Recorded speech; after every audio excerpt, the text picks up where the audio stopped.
My name is Megan Carter. I'm 34 years old, and I teach third grade at a small elementary school outside Columbus, Ohio. Every day I tell my students that families should be the safest place in the world. For most of my life, I believed that too. I don't anymore. The moment everything changed happened on Thanksgiving, while my 6-year-old son was eating mashed potatoes and trying to make everyone laugh with turkey noises. It should have been an ordinary family dinner. Instead, it became the day I finally saw my parents for who they really were. "Everyone," my father said as he stood with a glass of iced tea in his hand, "your mother and I have exciting news." The room became quiet. Welcome to a new video. I hope you'll enjoy the story. Share your city name from where you are watching me in the comments section. Thanks. Now let's get back to the story. My older brother, Daniel, stopped cutting his turkey. My younger sister, Claire, smiled before Dad even spoke. She always seemed to know good news before the rest of us. Grandma leaned forward. Even the children looked up from their plates. "We've decided," Dad continued proudly, "to increase each grandchild's college investment account to $5,800 this year." Everyone clapped. Daniel hugged our father. Claire thanked Mom over and over. My nieces and nephews didn't understand what was happening, but they laughed anyway because the adults looked happy. Then Dad looked at my little boy. His smile disappeared. "As for Owen," he said calmly, "he'll have to earn everything himself." The room went silent. I actually thought I had heard him wrong. "I'm sorry," I asked carefully. "What did you just say?" Dad didn't even look uncomfortable. "I said your son should learn responsibility. Some children benefit from earning their own future." I waited for him to smile. He didn't. Mom quietly took another sip of her drink like nothing unusual had happened. Daniel stared at his plate. Claire suddenly became very interested in buttering another dinner roll. Nobody said a word. Only Owen did. He looked up with those big brown eyes that always reminded me of his father. "Grandpa," he asked softly, "did I do something bad?" I felt my heart break. Dad answered before I could. "No, buddy. Life just isn't always equal." Owen nodded, but I could see the confusion on his little face. He wasn't angry. He wasn't crying. He simply didn't understand why every cousin mattered except him. Children notice fairness long before adults think they do. A few minutes later, Grandma handed small envelopes to each grandchild. Inside each one was a savings bond. The children cheered. Owen watched them carefully. Then he whispered something that I will never forget. "Grandma forgot mine." She didn't answer. She simply looked away. I wanted to scream. Instead, I took a slow breath and placed my hand on Owen's shoulder. "It's okay," I whispered. He smiled because he trusted me. But I wasn't okay. Not even close. After dinner, while everyone gathered in the living room, Owen sat beside the fireplace drawing superheroes with broken crayons he found in my purse. I joined him. "Mom?" "Yes, sweetheart." "Does Grandpa love me?"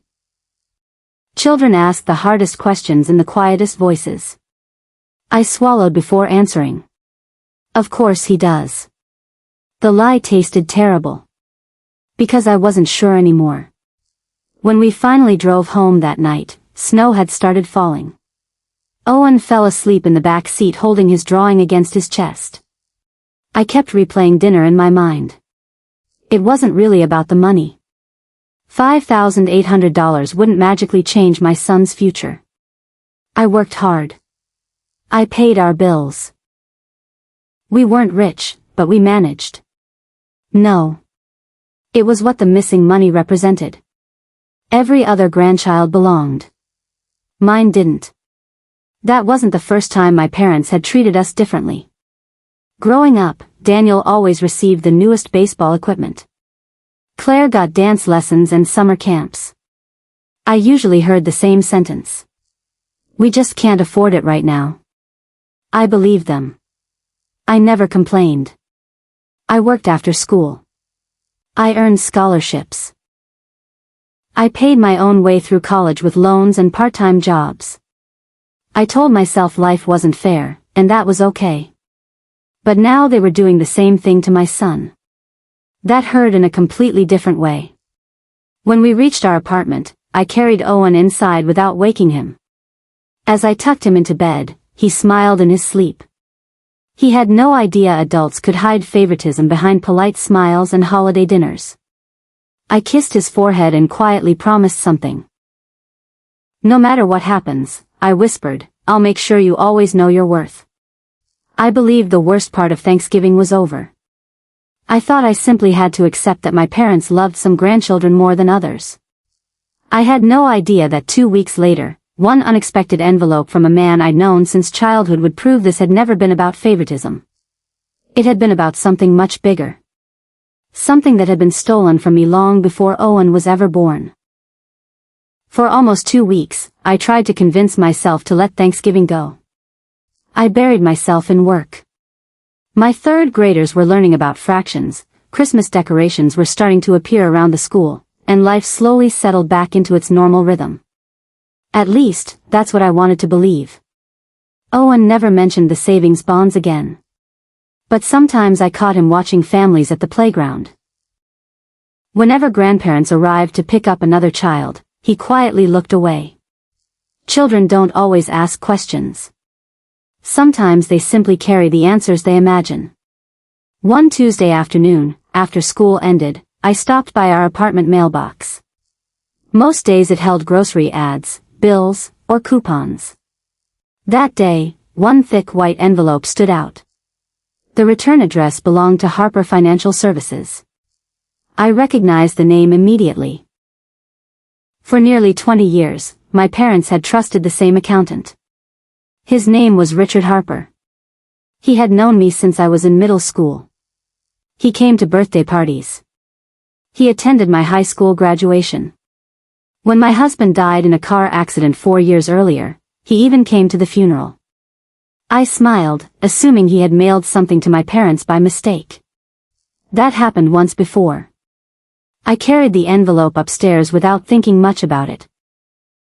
Owen was building a castle from old cardboard boxes in the living room. Mom. What is it? I'm making a fort where dragons aren't allowed. I laughed. Good idea. Only good people can come inside. I'll remember that. While he taped another box together, I opened the envelope. The first page looked confusing. Numbers. Tables. Investment summaries. I almost slipped everything back into the envelope. Then I noticed my own name. Megan Elizabeth Carter. I frowned. Why would my parents' accountant send financial papers with my name? I turned the page. The heading read, Family Distribution Summary. Beneath it was a list of names. My father's. My mother's. Daniel. Claire. Their children. And mine. Next to each person were several columns. Education gifts. Investment accounts. Trust contributions. Special withdrawals. At first, it simply looked like an ordinary spreadsheet. Then I noticed something strange. Every grandchild had regular deposits. Every single year. $500. $800. $1,000. The amounts slowly increased over time. Beside Owen's name. Every space was empty. Not $1. Not once. I leaned back in my chair. So Thanksgiving hadn't been a sudden decision. This wasn't new. It had been happening for years. Long before Owen was old enough to understand. Long before he ever asked Grandma where his savings bond was. My stomach tightened. Then something else caught my eye. Near the bottom of another page was a section titled Historical Accounts. One account immediately stood out. Educational Investment Account, Megan Carter. Opening date. 15 years earlier. I blinked. I didn't remember opening an investment account. Maybe my parents had started one when I was younger. That would have been thoughtful. Then I looked at the balance. Current value. $0. That seemed odd. Underneath was a long list of transactions. Withdrawal. Withdrawal. Withdrawal. Withdrawal. Year after year. Some amounts were small. Others were several $1,000s. My hands became cold. There was one final column. Authorized by. Every line showed the same initials. LC. Those were my mother's initials. Linda Carter. I read them again. And again. It couldn't be right. There had to be another explanation. Maybe she managed the account because I was still a teenager. Maybe the money had been used to pay my college tuition. Except. That couldn't be true. I remembered every student loan. Every extra shift at the campus bookstore. Every weekend I babysat to afford textbooks. I had graduated owing almost $40,000. If this account had existed, why hadn't anyone told me? Mom? Owen's voice pulled me back. He stood beside me holding a cardboard sword. Are you sad? I quickly folded the papers. No, sweetheart. You look sad. Sometimes children notice things adults wish they didn't. I forced a smile. I'm just thinking. He climbed onto my lap. Mrs. Wilson says when people think too hard, they need a hug. I hugged him tightly. Maybe tighter than I ever had before. He giggled. I can't breathe. I laughed and loosened my arms. For a few minutes, I forgot about the envelope. Then my phone rang. The screen displayed a familiar name. Richard Harper. The accountant. I answered. Hello? His voice sounded unusually nervous. Megan. I'm terribly sorry. For what? There was a long pause. I believe I mailed you documents that were meant for your parents. I looked down at the papers spread across my kitchen table. I've already seen them. Another silence. Longer this time. Finally, he spoke so quietly I almost missed it. Then, you've probably noticed things you weren't supposed to see. My heart began beating faster. What exactly wasn't I supposed to see, Richard? He didn't answer immediately. Instead, he sighed the way someone does before delivering terrible news. Megan, he said, I think we need to meet in person.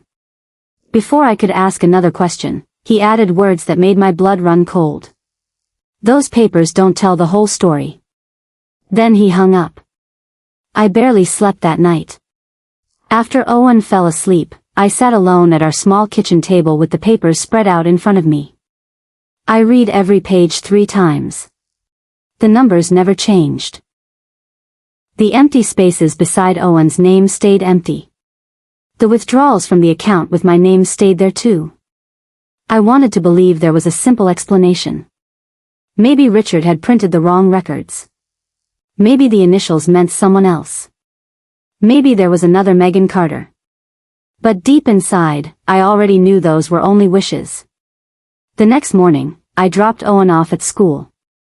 Before climbing out of the car, he smiled at me. Are you picking me up today? Of course. You promise? I always keep my promises. He gave me a thumbs up before running inside with his backpack bouncing behind him. I watched until he disappeared through the front doors. Then I drove to Harper Financial Services. The office looked exactly as I remembered. The same brick building. The same flower beds by the entrance. Even the old brass sign hadn't changed. Richard Harper himself opened the front door before I could knock. He looked much older than I remembered. His gray hair was thinner. Dark circles rested beneath his eyes. He didn't smile. Megan, he said quietly. Thank you for coming. You sounded worried. I am. He led me into a private office and gently closed the door. Neither of us spoke for a moment. Finally, I placed the envelope on his desk. I need answers. He nodded. I know. Did my parents really leave Owen out of every college investment? Richard slowly lowered his head. Yes. The single word hurt more than I expected. For how long? Since the account was created shortly after he was born. So Thanksgiving wasn't the beginning. No. It was simply the first time they admitted it in front of everyone. I stared at the carpet. Even though I already knew the answer, hearing someone else confirm it made the pain feel real. I took a slow breath. What about the investment account with my name? Richard folded his hands together. That account was opened by your grandfather. I looked up so quickly my chair squeaked across the floor. My grandfather? Yes. He never told me. He intended to. Richard opened a thin file folder. When your grandfather became sick, he asked me to prepare an education investment for you. My throat tightened. He believed education was something nobody could ever take away from you. Tears filled my eyes. My grandfather had died during my first year of college. I still missed him every day. He wanted you to graduate without debt, Richard continued softly. I couldn't speak. He contributed money every year until he passed away. I looked at the statements again. So, why did I still need student loans? Richard didn't answer immediately. Instead, he slid another paper across the desk. This is why I asked you to come. The document showed a list of withdrawals. Each one carried a signature line. Each one had been approved by someone acting as account trustee. I recognized the name immediately. Linda Carter. My mother. No, I whispered. Richard remained silent. This has to be wrong.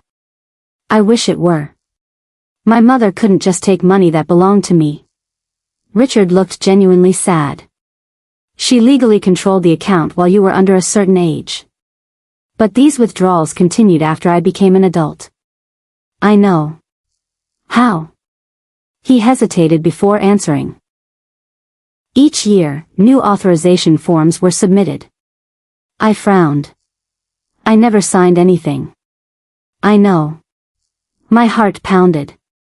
What do you mean, you know? Richard leaned back in his chair. Because I never met with you. I blinked. What? The paperwork always arrived through your parents. My hands slowly began shaking. You thought I had signed it?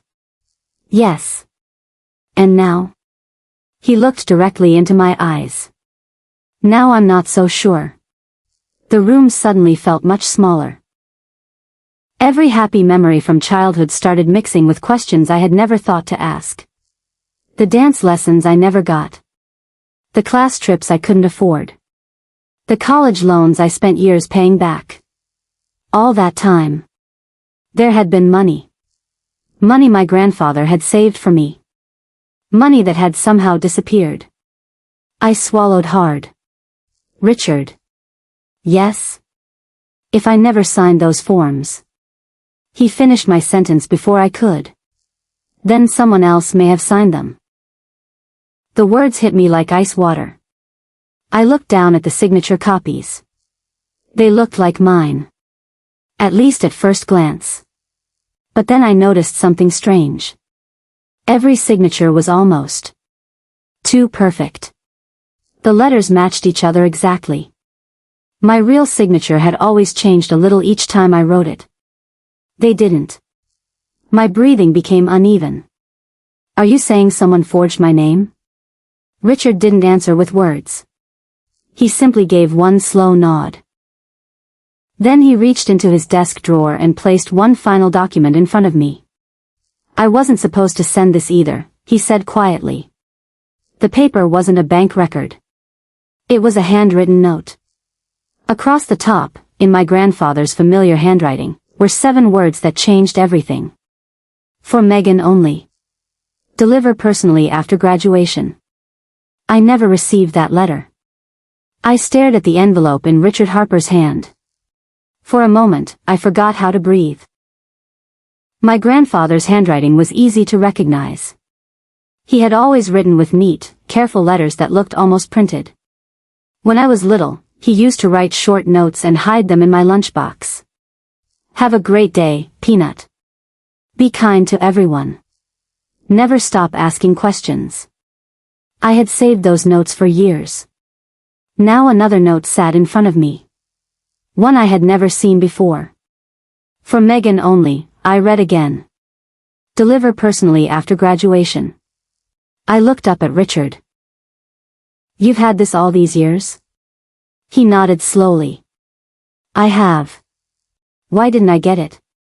His face filled with regret. Because your mother told me she had already given it to you. My chest tightened. She lied. I didn't know that then. Richard carefully slid the envelope across his desk. I found it last week while reviewing some old files. My fingers trembled as I picked it up. The envelope had never been opened. The seal was still closed. For almost 15 years, this letter had been waiting for me. I carefully broke the seal. Inside was a single folded page. The paper had turned slightly yellow with age.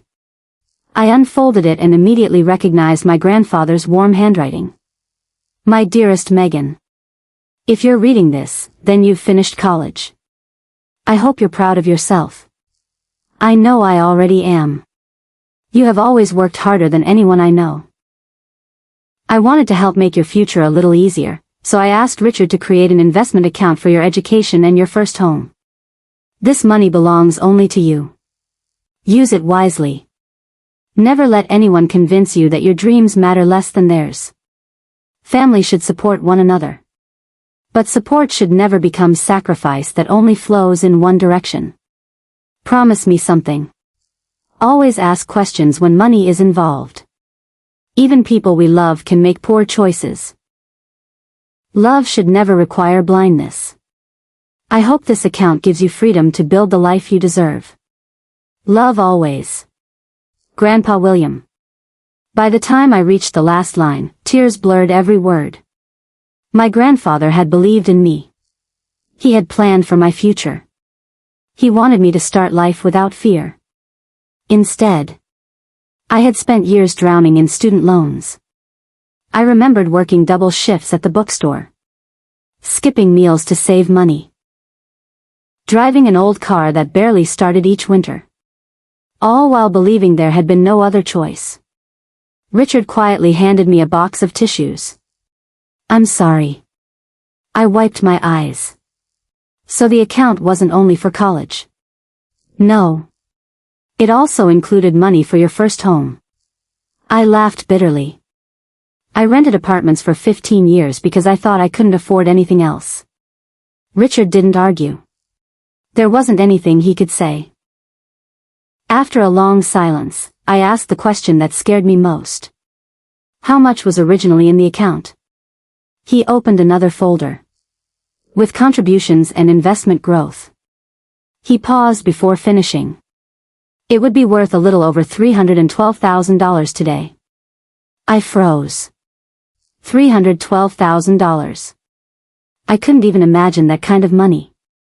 It would have paid for college. A house. Security for Owen. Instead, the balance now showed zero. Where did it go? I whispered. Richard slowly turned another page toward me. The withdrawals weren't random. Each one included a note. Family assistance. Business investment. Emergency loan. Property purchase. My eyes stopped on one name that appeared again and again. Daniel Carter. My brother. Nearly every large withdrawal had been connected to him. His landscaping business. His equipment. His office. His trucks. The same business my parents constantly praised. The same business they always said had been built from nothing. It hadn't. Someone had paid for it. Someone who never even knew me. I leaned back in my chair, feeling completely empty. So my grandfather saved money for my future. Richard nodded. And my parents used it to build Daniel's business. He looked down. Based on these records. Yes. I thought about every family dinner where my parents bragged about Daniel's success. He's such a hard worker. He built everything himself. We're so proud of him. Every compliment suddenly felt different. Every celebration carried a secret. I wasn't jealous of Daniel. I had never wanted his business. I simply wanted the future my grandfather had planned for me. A future that had quietly disappeared. Richard closed the folders. Megan. I looked at him. I've spent several nights wondering whether I should tell you all this. You did the right thing. I hope so. Then his expression became serious. But there is one more document you haven't seen. I frowned. I thought we'd gone through everything. I wish we had. He reached into a locked cabinet behind his desk. After unlocking it, he removed a thin file with a bright red label. He placed it gently on the desk between us. Across the front were 5 words that made my stomach turn. Signature verification investigation, pending review. I looked at Richard in confusion. What is this? He took a slow breath. After you left yesterday, I compared your real signature to the authorization forms. My heart started pounding. And? His voice was barely above a whisper. They don't match. He paused. But that's not the worst part. I couldn't take my eyes off the red folder. It sat on Richard Harper's desk like it weighed 100 pounds. My hands were cold again. What do you mean? I asked quietly. That's not the worst part. Richard folded his hands together before answering. I compared your real signature to every authorization form in your file. And? Whoever signed those documents practiced your name. I frowned. Practiced it? Yes. He opened the folder and laid several pages side by side. At first, they looked identical. Then he pointed to small details. Look at the letter M. I leaned closer. Your real signature starts with one smooth motion. He pointed to another paper. This one starts with a tiny pause. I hadn't noticed before. Now I couldn't stop seeing it. Look at the letter C. Again, there was a difference. My real signature curved naturally. The other one looked slow and careful, as if someone had copied it while looking at another page. Richard sighed. It fooled everyone for years. I looked up. Even you? He nodded.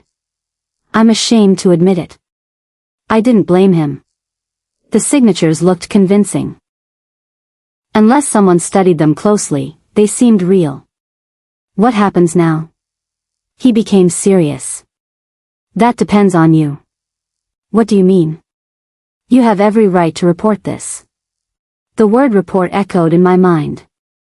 I had never imagined taking legal action against my own parents. Even after Thanksgiving, I had only wanted answers. Now, everything felt different. Richard reached for another document. There is something else you should understand. He handed me a timeline. Every withdrawal had a matching date. I slowly followed them with my finger. The first one happened during my freshman year of college. The second came 6 months later. Then another. Then another. Every time I had struggled to pay tuition. Money had quietly been leaving my account. Every time I worked extra hours to buy textbooks. Someone else had been spending what my grandfather left me. Tears filled my eyes again. Not because of the money. Because of the lies. All those years, my parents watched me work until midnight.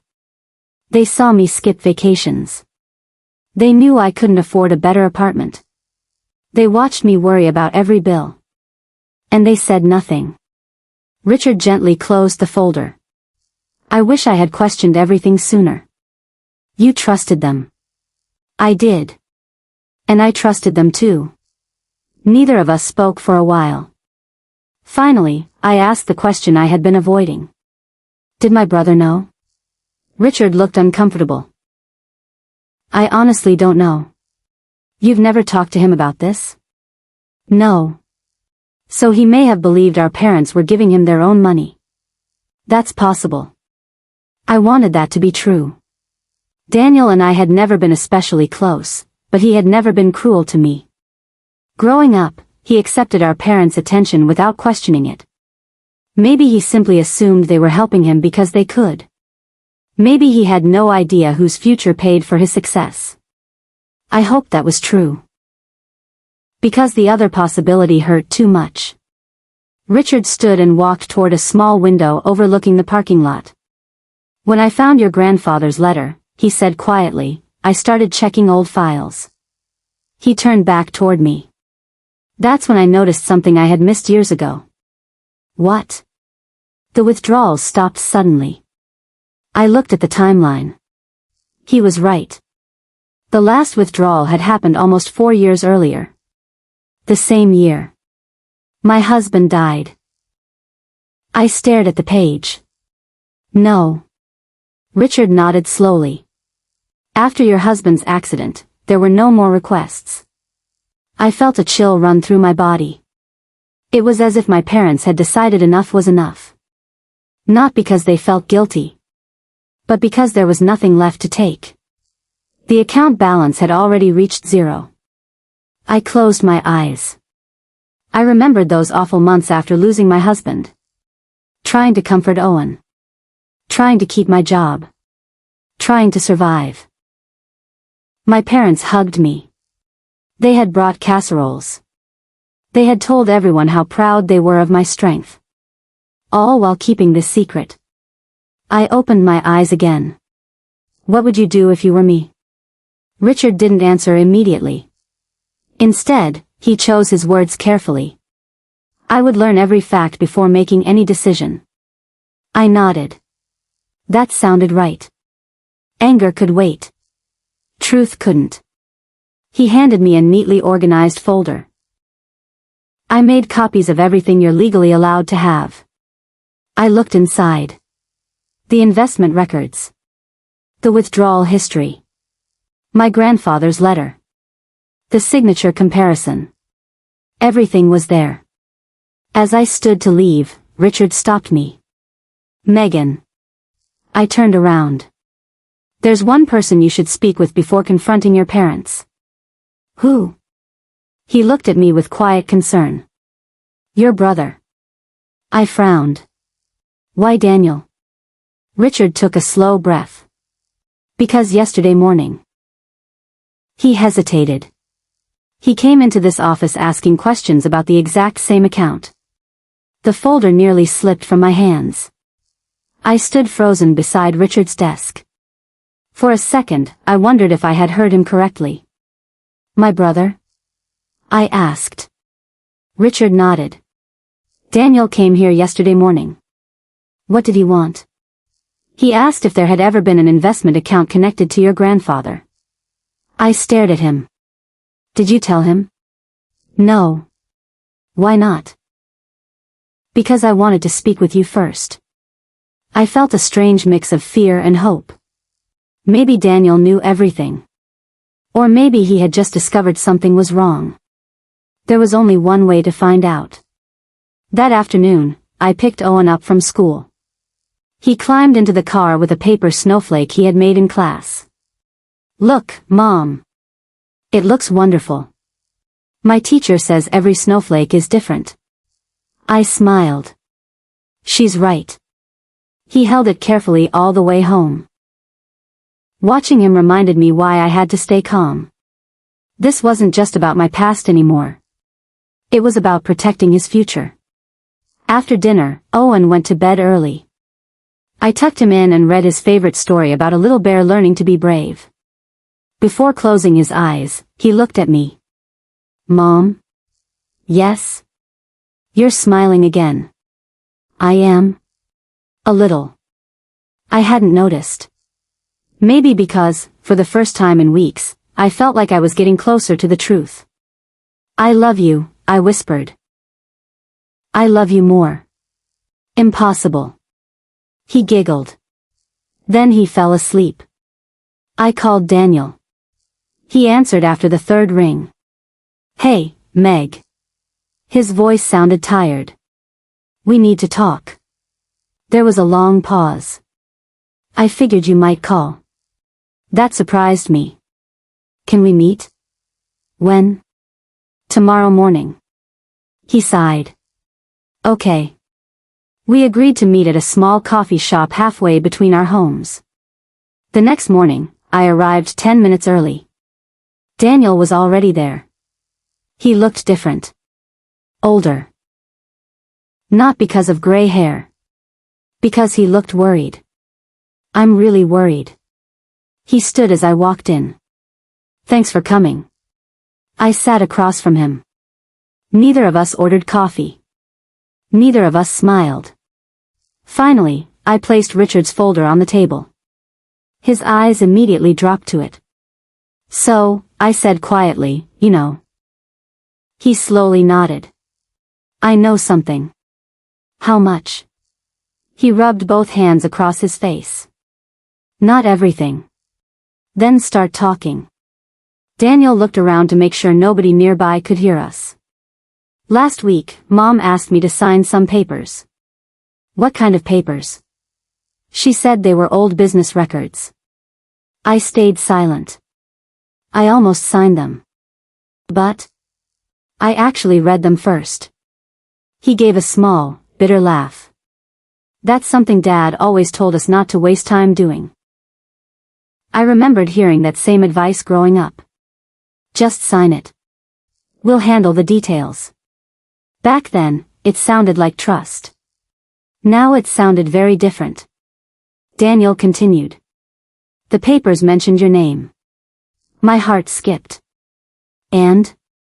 There was something about closing an old account forever. I frowned. Closing it? That's why I went to Richard. I leaned forward. What did Mom say when you refused to sign? His face became pale. She got angry. How angry? I've never seen her like that. He swallowed hard. She said I was questioning the family. I almost laughed. Questioning the family. That was exactly what I was doing now. And Dad? He told me to stop making problems. I looked at my brother carefully.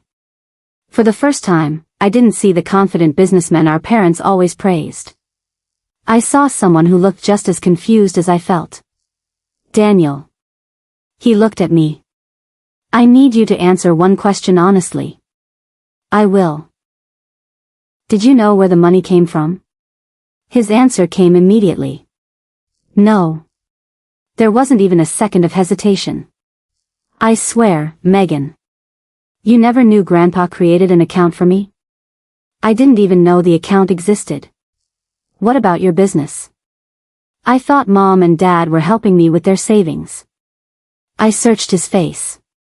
He looked ashamed. Not defensive. Not angry. Ashamed. I asked them so many times how they could afford it, he said quietly. They always told me not to worry. He lowered his eyes. I believed them. For the first time since this nightmare began, I believed someone. I believed my brother. We sat in silence for several moments. Finally, Daniel reached into his coat pocket. I found something before I came. He slid a folded piece of paper across the table. What is it? I wasn't supposed to see it. I unfolded it carefully. It was an old handwritten list. Across the top, in my father's handwriting, were 5 simple words. Investment transfers, family planning. Below that was a list of dates. Amounts. Account numbers. And one sentence, written beside the final transfer. Megan will never ask. She always trusts us. I felt like the air had disappeared from the room. Daniel looked at me with tears in his eyes. I don't think Mom and Dad expected either of us to find out. I folded the paper slowly. Then I looked at my brother. They're wrong. He nodded. About what? I met his eyes. We're going to ask. For the first time in years, my brother and I were standing on the same side. Neither of us spoke as we left the coffee shop. The cold December wind blew across the parking lot, but I hardly noticed it. I kept thinking about the note in my father's handwriting. Megan will never ask. She always trusts us. Those words hurt more than the missing money. My parents hadn't just taken advantage of me. They had counted on me staying quiet. They believed guilt would keep me obedient forever. They were wrong. Daniel stopped beside his truck. What do we do now? I looked at him. We tell them we know. He shook his head. Not yet. Why? Because they'll deny everything. I knew he was right. Dad always had an answer. Mom always cried whenever someone questioned her. Together, they could make almost anyone feel guilty. Almost anyone. Daniel reached into his truck and handed me a small notebook. I found this in Dad's office last night. I frowned. You searched his office? I wasn't looking for secrets. Then why were you there? He asked me to find an old insurance file. Instead, Daniel had found something else. The notebook looked ordinary. A plain black cover. Nothing written on the outside. Inside, every page contained careful notes. Dates. Amounts. Account numbers. Some pages listed payments for Daniel's business. Others mentioned family expenses. Then I turned to one page that made my heart race. Across the top, Dad had written, Education funds. Underneath were the names of every grandchild. Emma. Lucas. Grace. Henry. Sophia. Each name had yearly deposits written beside it. Then came Owen's name. Beside it were only 2 words. Not necessary. I stared at the page until the words became blurry. My little boy had been judged before he even had a chance. Not because of something he had done. Simply because someone had decided he wasn't worth helping. I carefully closed the notebook. I'm keeping this. Daniel nodded. You should. Before we left, he stopped me. Megan. Yes? If Mom and Dad ask. What? Don't tell them I showed you that. I understood immediately. He wasn't afraid for himself. He was afraid they would destroy more evidence. I won't. He gave a small smile. I'll call you tonight. That afternoon, life felt strangely normal. I picked Owen up from school. He climbed into the car carrying a picture he had drawn. It showed our little apartment. Me. Him. A bright yellow sun. And one sentence his teacher had helped him write. My mom is my hero. I felt tears filling my eyes. What do you think? He asked. I think it's beautiful. It's because you always help me. I hugged him before starting the car. He had no idea that every decision I was making was for him. Not for revenge. Not even for justice. For him. I wanted him to grow up knowing that honesty mattered. That kindness didn't mean letting people hurt you. That standing up for yourself wasn't selfish. That evening my phone rang. It was Mom. I watched it ring until it stopped. A few seconds later, she called again. Then Dad called. Then another call from Mom. Finally, she left a voicemail. Megan, sweetheart, Daniel says you've been asking strange questions. Your father and I think there's been a misunderstanding. Please call us. I deleted the message without replying. 5 minutes later, another voicemail arrived. This time Dad spoke. Don't make this bigger than it needs to be. I laughed quietly. He still thought he was in control.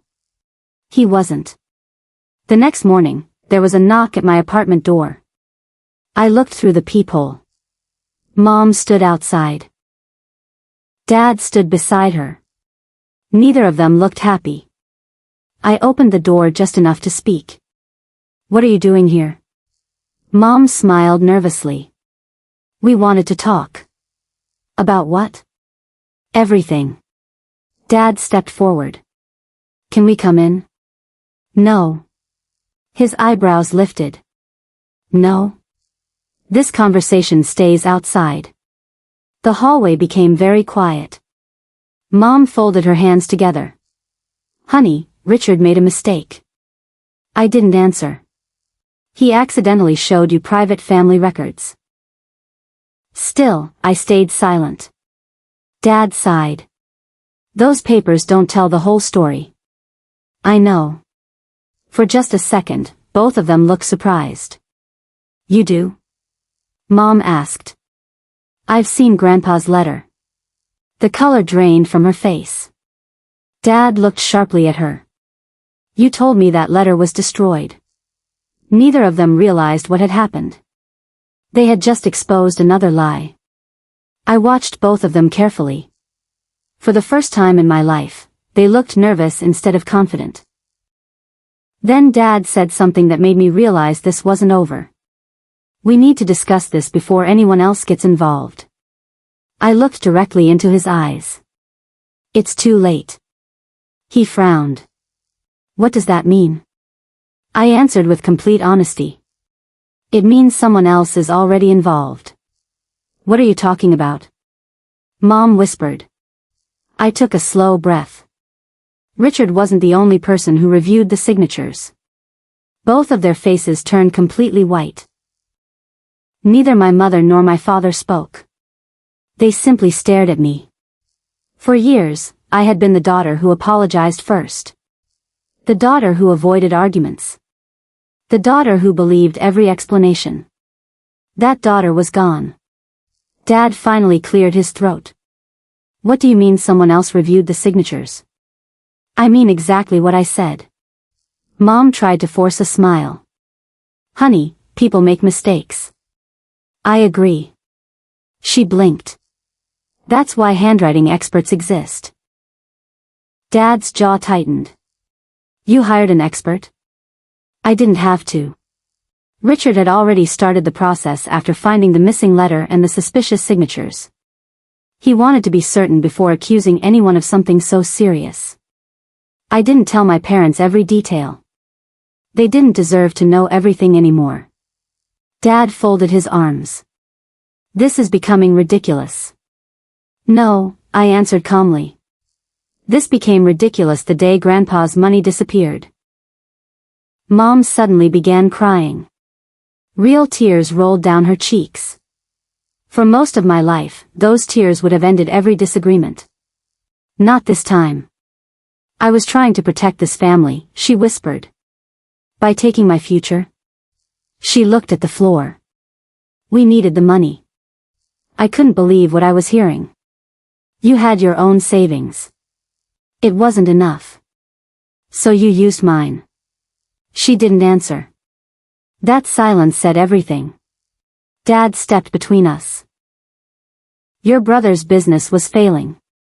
I looked at him in disbelief. "So Grandpa wanted to pay for Daniel's business?" "No. He wanted to pay for my college." Dad rubbed his forehead.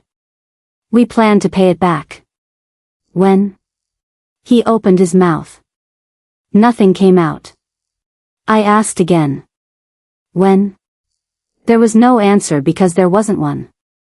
I reached into my bag and pulled out Grandpa William's letter. I held it where both of them could see. "He trusted you." Mom quietly sobbed.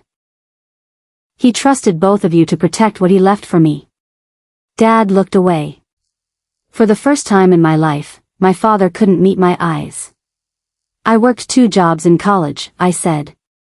"I know." "I skipped meals." "I know."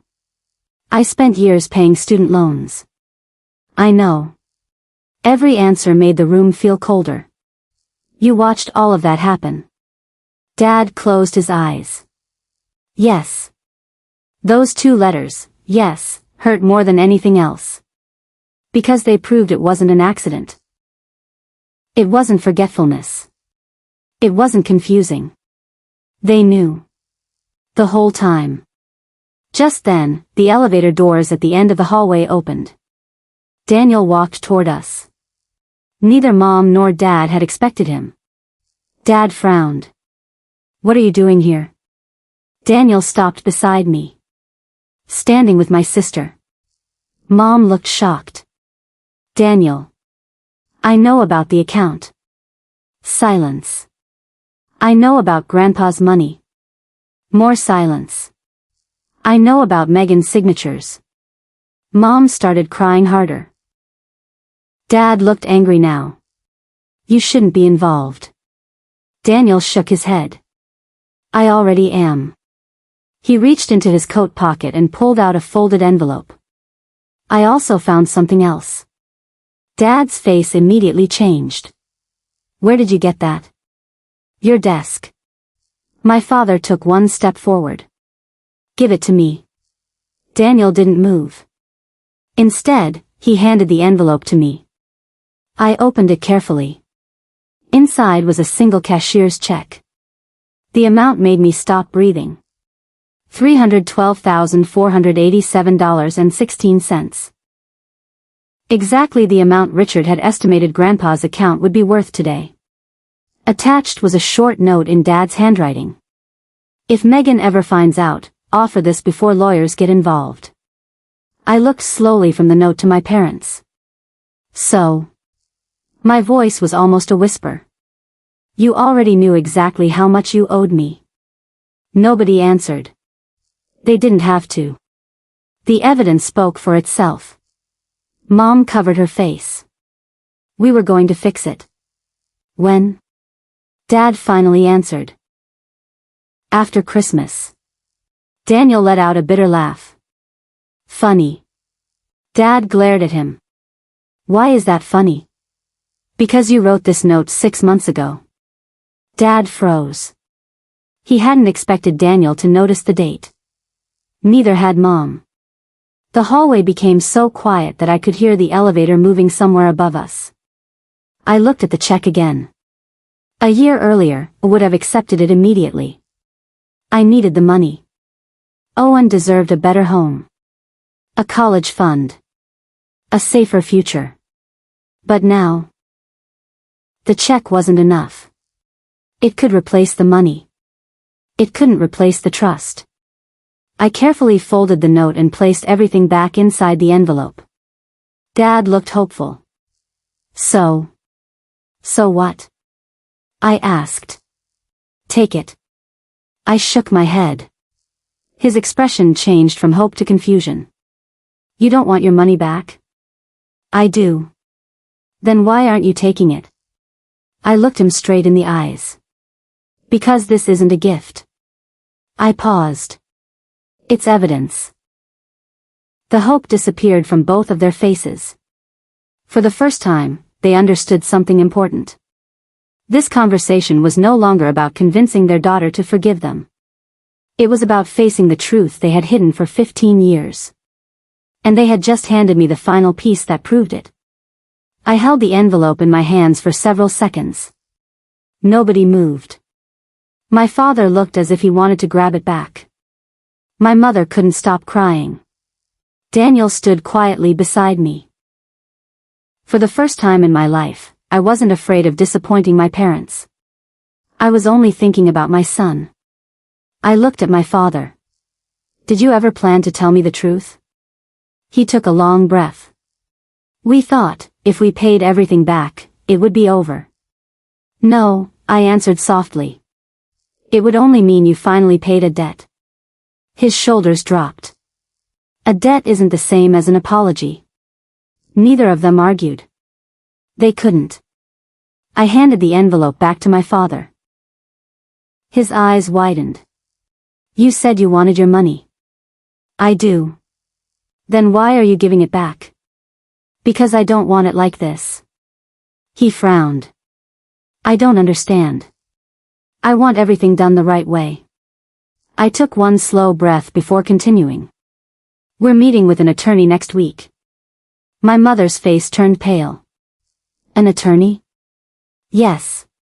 This doesn't have to go that far. It already has. I wasn't trying to frighten them. I was simply telling the truth. For 15 years, important decisions had been made without me. That ended today. Dad looked down at the envelope. What happens now? You return every dollar through the proper legal paperwork. He nodded slowly. The investment account records stay exactly as they are. Another nod. The money goes into a new trust. For you? For Owen. Both of my parents looked surprised. Not for yourself? Mom asked. I smiled sadly.